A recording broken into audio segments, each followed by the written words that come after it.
The scratch was maybe 3 inches long, a thin silver line running through the obsidian paint of my Ferrari, like a scar someone had drawn with a fingernail. Officer Dale Hicks had pressed his service weapon against the hood with enough weight to leave a mark, and he didn't care, because in his version of this story, the car didn't belong to me anyway. He had me face down on the hot asphalt of Route 9, wrists locked behind my back, his knee in my spine, telling me I was going to spend the night in a cell for grand theft auto. He was completely, bone-deep certain. Not the certainty that comes from evidence, the other kind. The kind that was already decided before he got out of the patrol car. He had no idea that in 3 hours and 20 minutes he would be standing at rigid attention in Conference Room B of Harwick City Hall, while I sat at the head of the table as his new commanding officer. But I'm getting ahead of myself. Let me tell you how the morning of my first day in Harwick actually went. I had spent 17 years building a career that a lot of people told me, in one way or another, couldn't be built. Not in so many words. Nobody says it outright past a certain point. But it was there in the way promotions moved around me, in the particular brand of surprise that crossed faces when the resume matched the person walking through the door. I had come up through the Meridian Police Department as a patrol officer at 23, made detective at 28, lieutenant at 33, deputy commissioner at 39. Every single step had been earned in the most unassailable way possible, by being better at the work than whoever else was in the running, and by keeping my record cleaner than a hospital floor. I had learned early that I could not afford certain mistakes that my colleagues walked away from with a handshake, so I didn't make them. I was precise, thorough, and patient, in a way some people mistook for coldness. It wasn't coldness. It was strategy. The call from Mayor Patricia Chen had come 4 months earlier, on a Wednesday afternoon in June. She was direct in the way people are when they've run out of comfortable options. Harwick's police department had been under federal scrutiny for 3 years. 2 chiefs had come and gone in 18 months. Use of force complaints were up 40%, community trust was at a historic low, and the city had run out of internal candidates it could credibly defend. We need someone who understands from personal experience, she told me, why this community has stopped trusting us. She didn't say it explicitly, but we both understood. I spent a week sitting with that before I called her back and said yes. The official announcement was at 2 o'clock on Tuesday, a press conference at City Hall, formal and televised. I had driven up from Meridian that morning, leaving before sunrise with 2 duffel bags and a box of framed commendations in the trunk of the Ferrari. I had bought the car 3 years earlier, after closing an 11-month wire fraud investigation that resulted in 14 convictions. The first luxury purchase I'd ever made, done deliberately and without apology. I remember the salesman in the showroom looking up from his phone just long enough to ask if I was waiting for someone. I told him I was waiting for the keys. Route 9 into Harwick was stunning that morning. October had arrived decisively. Deep reds and burned oranges along both shoulders of the highway, a yellow that looked like it was generating its own light, and above it all that flat, brilliant blue that only shows up in fall. I drove with the windows cracked, too wide for comfort, one hand on the wheel, the engine's low rumble settling something in my chest. 17 years. I kept thinking it. 42 years old, clean record, heading into a city that needed fixing, feeling, for the first time in a long time, exactly like I was supposed to be, exactly where I was. It was the last uncomplicated feeling I would have that morning.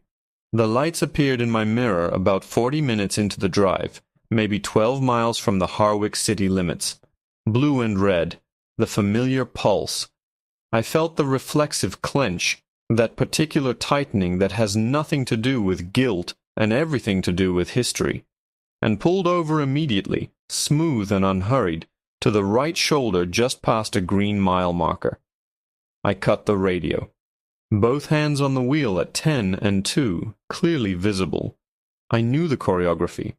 I watched in the mirror as the patrol car idled behind me for a long, unnecessary moment before the door opened. Officer Dale Hicks was wide rather than tall, shoulders straining his uniform shirt, neck thick above the collar, jaw square and set.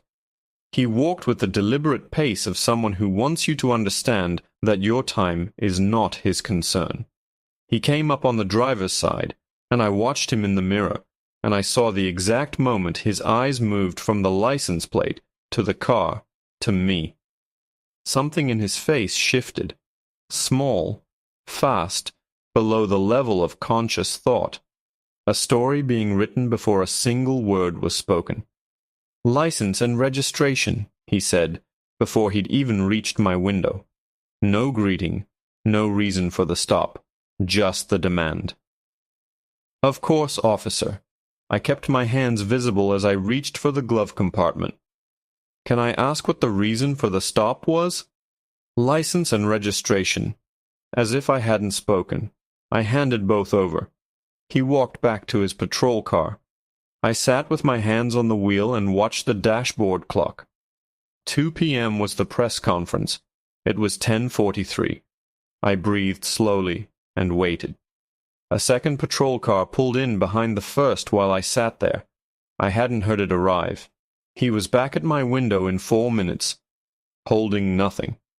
"Step out of the vehicle," he said. "Can you tell me the reason?" "I'm going to ask you one more time." I got out, slowly, both hands visible. The second officer, young, blonde mustache, wide, uncertain eyes, was standing near the rear of my car, weight shifting from foot to foot, thumbs in his belt in a way that suggested he wasn't sure what his partner was doing, but felt he ought to look like he did. Hicks walked me around to the back of the Ferrari and told me to put my hands on the trunk. "What is this vehicle?" he said. "A Ferrari 488. It's mine." "You have documentation for that?" "The registration you're holding is documentation." Hicks made a sound in his throat and began moving slowly around the car, running his eyes over the paint, the wheels, the undercarriage, the way you examine something you've already decided is stolen. Then, "Where are you coming from?" "Meridian," I said. "I'm relocating to Harwick. Today's my first day in the city." "What do you do?" I paused. I had my phone in my jacket pocket. One tap would have pulled up the email from Mayor Chen, the official appointment letter with the city seal. My name, my title. Part of me wanted to show him right then, but another part wanted to see exactly how far this would go without it. I wanted to understand from the inside what the people of this city had been living with. So I said, "I work in law enforcement." Hicks stopped and looked at me directly for the first time. His eyes were flat and assessing. "Law enforcement," he repeated, in a tone that turned the words into something between a question and an accusation. "Where's your badge?" "In my bag, in the trunk." "Open it." I moved toward the trunk and he stepped in front of me, with his body deliberately claiming the space, and reached past me to pull out my larger duffel bag, dropping it on the asphalt. My folded shirt spilled half out of the unzipped compartment. "You don't have consent to search this vehicle," I said. "I'm not searching," he said, already going through the bag. "I'm confirming your identity. That is a search. You need reasonable, articulable suspicion." "I have a report," Hicks said, pulling shirts out one by one and dropping them beside the bag. "Black male, luxury vehicle, matching a stolen car report out of Meridian from this morning." The words landed cold and specific, like a hand closing over something. I stood on the shoulder of Route 9 and heard what he had just said, and I recognized it for exactly what it was. Not intelligence, not a report, not suspicion grounded in articulable fact. It was a story, the one he had written before he pulled me over, assembled in the seconds between seeing my car and deciding what it meant, and now being said aloud, as if speaking it made it real. My hands were at my sides. They were not shaking. I noticed this with a kind of clinical detachment. My pulse was up. I could feel it at my throat and wrists, but my hands were perfectly still. "I'll need the case number for that report," I said. Hicks had found my badge wallet in the side pocket of the bag. He opened it. Inside was the Meridian PD Deputy Commissioner's shield, gold, heavy, engraved on the back with my name, and the photo ID card beside it. I watched his face with close attention. There was a full, loaded beat in which he looked at what he was holding, and his expression didn't change. He closed the wallet and dropped it back into the bag. "Deputy Commissioner," he said. No inflection at all. "That's correct. And I still need the case number for that stolen vehicle report." I let a moment pass. "Because there isn't one." The silence that followed was the kind you can feel pressing against your eardrums. Somewhere in the tree line, a crow called once and went quiet. The young officer, I'd learn later his name was Tommy Briggs, had stopped shifting his weight and was very still, looking at the asphalt with the focused attention of a man wishing he could become part of it. Hicks was staring at a point somewhere past my shoulder, jaw set, face carefully blank, and I could see the calculation happening behind his eyes. The same kind of rapid, unhappy arithmetic I'd seen in interrogation rooms when a suspect realizes the story they came in with doesn't hold together. "I'm going to need that case number," I said again, "because in approximately 3 hours I have a press conference at Harwick City Hall, and everything that has happened on this road this morning is going to matter." Something crossed Dale Hicks's face. The very first fracture. Not understanding yet, just the edge of it. The first hairline crack in the certainty that had carried him out of his patrol car and across 30 feet of asphalt, and through the last 12 minutes of my morning. He looked at me. I looked back at him. Neither of us moved or spoke for a long moment on the shoulder of that highway, with the October trees burning in every direction, and the sky hard and bright, and completely indifferent above us. "Are you free to go?" I asked. 3 full seconds. "You're free to go." "Your name and badge number, for my records." Another pause. "Hicks. Dale Hicks. Badge 4471. I entered it into my phone. Then I picked the duffel bag up off the asphalt, repacked my shirts one by one, folding each carefully without hurry, replaced the bag in the trunk, closed the trunk, walked to the driver's door, and got in. I started the engine. The Ferrari's note rose and settled, and I pulled back onto Route 9. I made it 2 miles before I pulled off at a gas station and sat in the parking lot with the engine running. My hands were on the wheel. They still weren't shaking. But something had settled into my chest. Old, heavy, and utterly familiar. A feeling that has no clean name, but that I'd been carrying in some form for as long as I could remember. I had a badge and a letter from the mayor of this city, formally appointing me to lead its police department. And I had just been stopped on the side of a road and had my belongings searched without consent, because a man with a uniform had looked at me and decided what I was before I'd opened my mouth.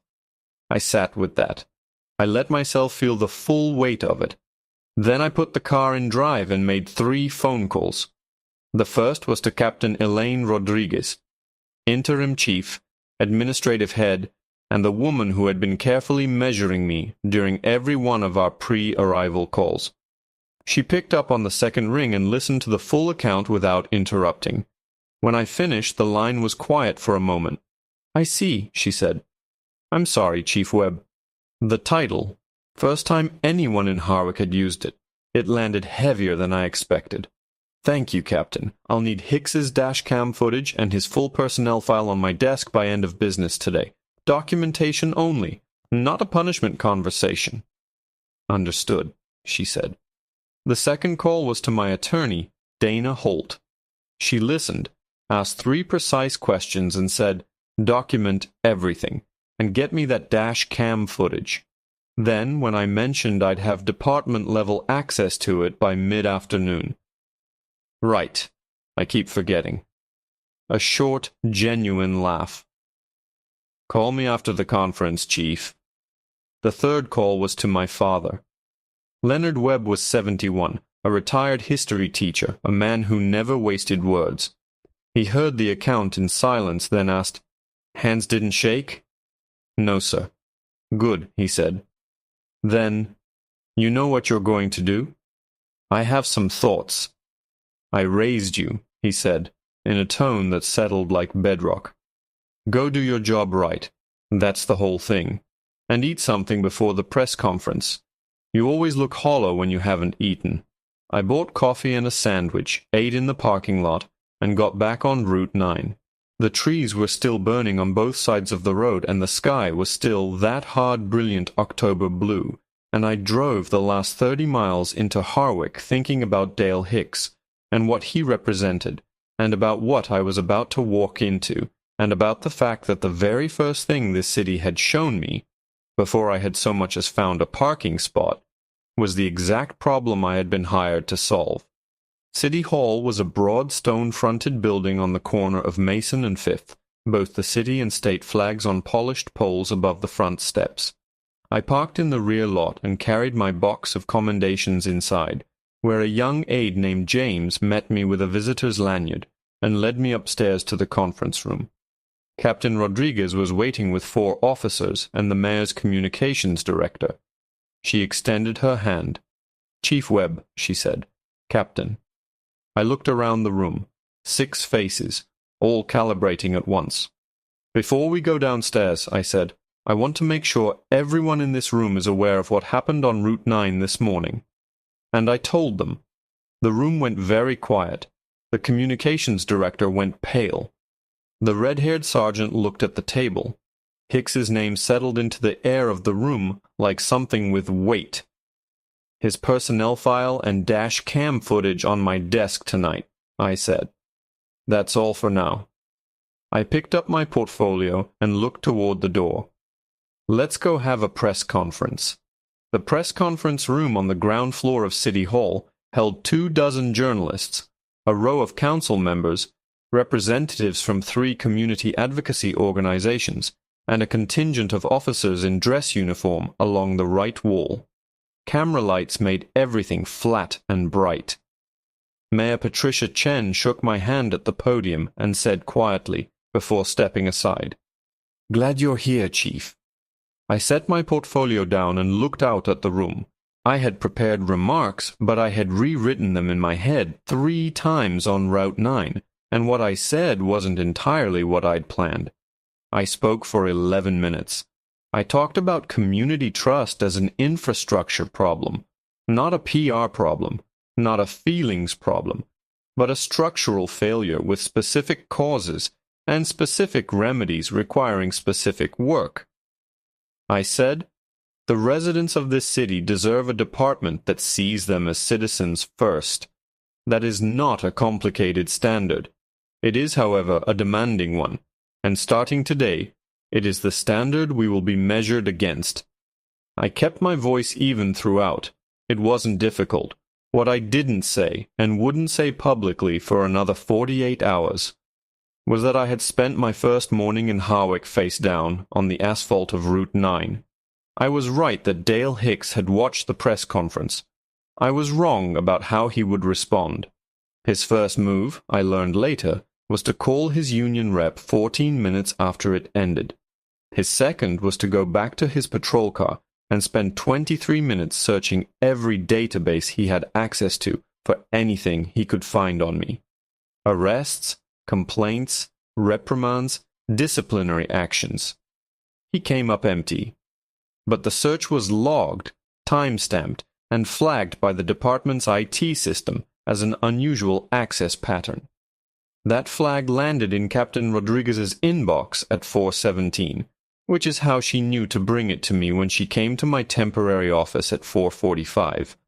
She knocked once, entered with 2 folders and a tablet, and sat across from me without being invited. A small, precise assertion I noted and respected. She slid the tablet across the desk first.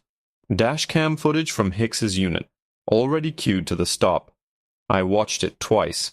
The audio was clear. All of it was clear.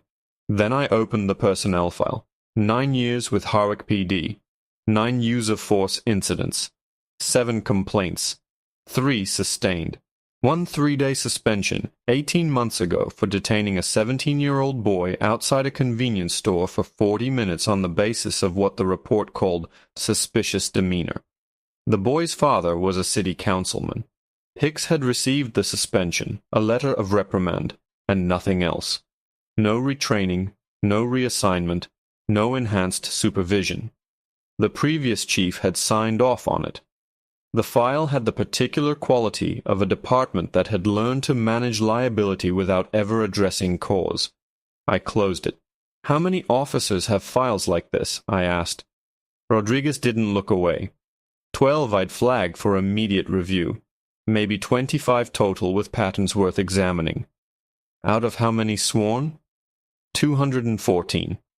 I thought about the math, about what it meant for the residents of this city that roughly 1 in 8 officers had a documented history that had been documented and then carefully not acted upon.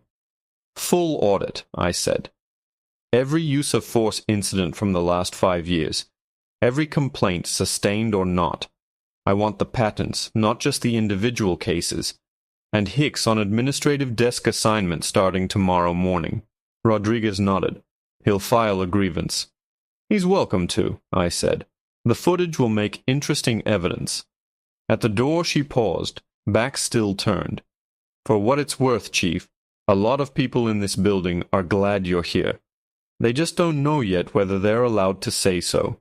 She left before I could respond.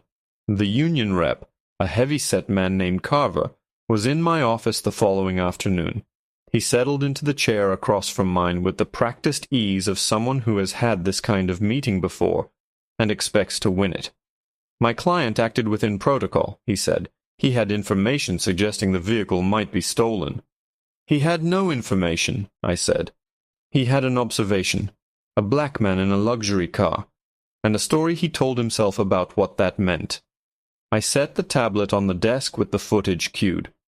At no point does Officer Hicks cite a specific case number, a specific report, or any concrete basis for the stop. He demanded I exit my vehicle on the grounds of a report that does not exist. The search of my trunk was conducted without consent and without probable cause. The footage documents all of this clearly. Carver shifted his weight. Chief Webb, with respect, Officer Hicks didn't know who you were. That is correct, I said. He didn't know who I was. What he knew, or believed he knew, was what I looked like, and he acted on that. I kept my voice even. This is not a personal matter, Mr. Carver. Hicks is the product of a department culture that allowed this behavior to be reinforced over 9 years because no one in leadership was willing to have this conversation. I'm having it now. The investigation will proceed through formal process, with full union rights at every stage. I paused. Please also make sure your client understands that his unauthorized database searches yesterday afternoon were logged and flagged. Any further access to records outside his assigned duties will be treated as a separate matter. Carver hadn't known about the searches. Something reorganized itself briefly in his expression. I'll advise him, he said, and left. The formal meeting with Hicks was 2 days later, in one of the department's disciplinary conference rooms, small, windowless, with a recording system and chairs engineered to be slightly uncomfortable. He came in with Carver. Rodriguez was there as witness. Hicks sat with his arms crossed and his eyes aimed at a point just past my left shoulder, the posture of a man who has decided that aggressive disengagement is his best defense. I played the footage without preamble. 41 minutes. The room was completely quiet throughout. When it ended, Hicks said, I was acting on a report. What report? I said. A report from earlier in my shift. The case number, I said. The source. The time of receipt. The silence that opened up between us was the same silence that had existed on the shoulder of Route 9. The silence of a story that has run out of room to breathe. Carver placed his hand briefly on Hicks's arm. There was no report, I said. It wasn't a question. You saw a car and made a decision about who was likely to be driving it, and you acted on that decision in a way that was unlawful and contrary to every standard this department is going to be held to from today forward. I leaned forward slightly. I want you to understand something, Officer Hicks. What you did is not an aberration. Your file shows a pattern across 9 years that was documented and not addressed. That changes now. Not just for you, for every officer in this department whose file looks like yours. I kept my voice level and my eyes on his. This is not a threat. It is information. Hicks said nothing. His jaw was tight. But something had shifted in his eyes, a quality that recognized finally that the ground he was standing on was not the ground he had assumed it to be. "We're done for today," I said. The formal investigation concluded 6 weeks later. The findings were what the footage had made inevitable. Unlawful stop. Unlawful search. Fabricated probable cause. The investigating officer recommended a 30-day suspension without pay, mandatory retraining, and a period of supervised patrol. The union challenged the length. After mediation, it came down to 20 days. I accepted the reduction without argument. I was not interested in the suspension itself. I was interested in the precedent, and the precedent was now on record. This behavior in this department had consequences. In the 3 months following the investigation, use of force complaints in Harwick dropped 31%. I'm not claiming sole credit, but the number is real. Hicks returned from suspension in December and was assigned to the Records Division. He applied for a transfer 6 weeks after that. I approved it, and when the receiving department's chief called me as a courtesy, I gave him an honest and complete account of what was in the file. That was no longer my problem after that, but the file would follow. Tommy Briggs came to see me in February, on a gray Tuesday morning when the city was stripped back to its winter bones. Bare trees, pale sky, the kind of light that shows you exactly what things are made of. He sat down, folded his hands, and said he wanted to make a statement about what he'd witnessed on Route 9, on the record. "I know what you witnessed," I said. "It's on the footage." "I need to say it anyway," he said, "because I should have said something at the time and I didn't." So I listened. He told me everything he had seen, in careful detail, and he told me he had known, from the moment Hicks pulled that duffel bag onto the asphalt, that something was wrong. "I didn't know what to do with that," he said. "You learn fast in this department what the expectations are." "What do you think they should be?" I asked. He met my eyes. "Different than what they were." "Good," I said. "Then you're going to do fine." At the door he paused. My partner that day watched the press conference on his phone in the break room. When it ended, he said, "Well, that's something." Briggs looked at me. "I think that was the closest thing to an apology you were going to get from that end of the building." "It's not an apology I was looking for," I said. "It's a department." He nodded and left. I turned to the window. The city below looked smaller in winter and also more real. Stripped of the brilliant October colors that had accompanied my arrival, reduced to its actual shape.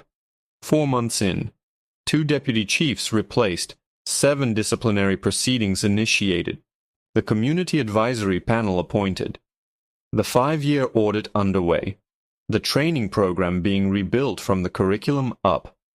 I was tired in a way that went deeper than sleep, and also more certain than I had been in years.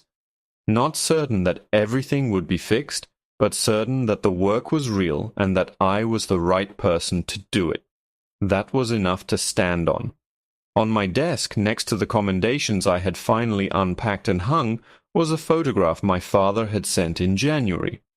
Me at 23, the week I graduated from the academy, young and serious in a uniform slightly too large in the shoulders, standing very straight. He had written on the back in his careful teacher's handwriting, "You always knew where you were going. Now you're there." Dad. The frame had a scratch across the lower right corner from where the box had been jostled in the trunk of the Ferrari on a Tuesday morning in October. I had noticed it the day I hung it up and decided to leave it exactly as it was. I poured the last of the cold coffee from the carafe on my desk, stood at the window, and looked out at the city I had come to fix. The scratch in the frame caught the pale winter light behind me. Some marks, I had decided, were worth keeping. They remind you what the work cost, and why you showed up anyway, and what it means that you're still here.